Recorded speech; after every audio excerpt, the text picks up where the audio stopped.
Hello friends, আমি শুভম। আপনারা সবাই জানেন ভোট চলছে। কোনো কোনো জায়গায় ভোট অলরেডি হয়ে গেছে, আপনারা ভোট দিয়ে ফেলেছেন। আবার কোনো কোনো জায়গায় ভোট হয়নি, ভোট দেবেন। এবার আশা করি নিশ্চয়ই আপনারা সবাই ভোট দেবেন বা অলরেডি দিয়ে ফেলেছেন। আমার কাছে ভোটের দিন মানে হচ্ছে সকালবেলা ঘুম থেকে উঠে প্রথমেই ভোটটা দিয়ে দেওয়া, তারপরে সারাদিন টিভিতে বসে খবরের চ্যানেলে ভোটের খবর দেখা, পুরো পরিবারকে নিয়ে একসাথে একটা দিন কাটানো, কারণ সবার ছুটি থাকে, এবং ভালো মন্দ অল্প স্বল্প কিছু খাওয়া দাওয়া করা। তো এই যে ভোটের দিন, এটা কিন্তু আমরা মানে ভারতীয়রা খুব সহজে বা ইজিলি পাইনি। এটার পেছনে আছে একটা বৃহত্তর ইতিহাস। আজকে এই ভিডিওতে সেই ইতিহাস নিয়েই আমরা কথা বলবো। আজকে এই ভিডিওতে আমরা কথা বলবো ভারতে ভোটের ইতিহাস নিয়ে।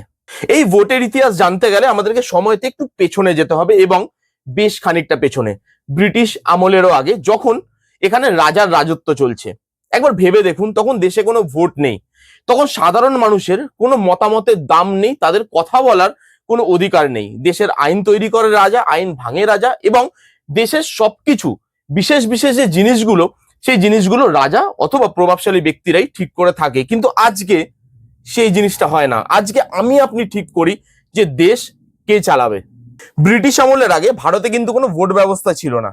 একটা গ্রামে বা একটা অঞ্চলে যখন কোনো প্রবলেম হতো, সেই গ্রামের মোড়ল অথবা সেই অঞ্চলের যারা পাওয়ারফুল ব্যক্তি, তারা মিলে বসতো, ডিসাইড করতো ইস্যুটা বুঝে, এবং সেই ডিসিশনটাই আমাদের সবাইকে মানতে হতো। অথবা রাজা ছিল, রাজাই আইন তৈরি করতো, এবং সেই আইনই আমাদের সবাইকে মেনে নিতে হতো। সাধারণ মানুষের কথা বলার বা মতামতের কোনো জায়গাই ছিল না তখন। এরপর আসে ব্রিটিশ শাসন। আমরা সবাই জানি যে ব্রিটিশরা ভারতে ঢোকে ব্যবসা করবে বলে, কিন্তু তারা ভারতকে শাসন করে, শোষণ করে, ভারতের সবকিছুকে নিজের কন্ট্রোলে নিয়ে নেয়, নিজেরাই নিয়ন্ত্রণ করে। সেটা আইন কানুন হোক, পুলিশ প্রশাসন হোক, অথবা নিয়ম রীতি নীতি, সবকিছু তারাই নিয়ন্ত্রণ করতে থাকে। কিন্তু এর মধ্যে একটা ভালো জিনিসও ঘটে। আগে যেমন ভারতীয়দের কোনো কিছুতেই কোনো বলার অধিকার ছিল না, এবার একটু একটু করে জিনিস বদলাতে থাকে। ভারতীয়রা আইনসভায় জায়গা পায়, কিন্তু তারা নির্বাচিত নয়, মনোনীত, মানে ব্রিটিশ হাই অফিসিয়ালদের দ্বারা অ্যাপয়েন্টেড। তারপরে 1892 সাল আসে, সেই সালেই ভোটের ব্যবস্থা করা হয়। কিন্তু কিন্তু কিন্তু সেখানে একটা শর্ত ছিল, ভোট কিন্তু সবাই দিতে পারবে না। শুধুমাত্র সমাজের এলিট ক্লাসের লোকজন, মানে প্রভাবশালী ব্যক্তি, শিক্ষিত ব্যক্তি অথবা ধনী ব্যক্তিরাই সেই সুযোগ পাবে, বাকিরা কিন্তু ভোট দিতে পারবে না। মানে তখনও গণতন্ত্র ছিল আমাদের থেকে অনেক অনেক দূরে। এরপর এলো 1909। এটাই বোধহয় সেই সাল যখন মানুষকে ধর্ম দিয়ে বিভাজনের যে বীজ, সেটা অলরেডি পোতা চালু হয়ে গেছে, এবং যার ফল আজও প্রত্যেকটা ভারতীয় প্রতিনিয়ত দিয়ে যাচ্ছে। হিন্দু মুসলমান দুটো দলে ভাগ হয়ে গেল। ভোট তো হলো, কিন্তু ধর্মের ভিত্তিতে। এবার মানুষ আর একসাথে ভোট দিতে পারলো না, মানুষ দুটো দলে ভাগ হয়ে ভোট দিতে গেল। কিন্তু এখনো মনে রাখবেন, সাধারণ মানুষের হাতে ভোট দেওয়ার অনুমতি এসে কিন্তু এখনো পৌঁছায়নি। সেটা এখনো রয়ে গেছে সমাজের উচ্চবৃত্ত এলিট ক্লাসের মানুষদেরই কাছে। এরপর আসে 1947।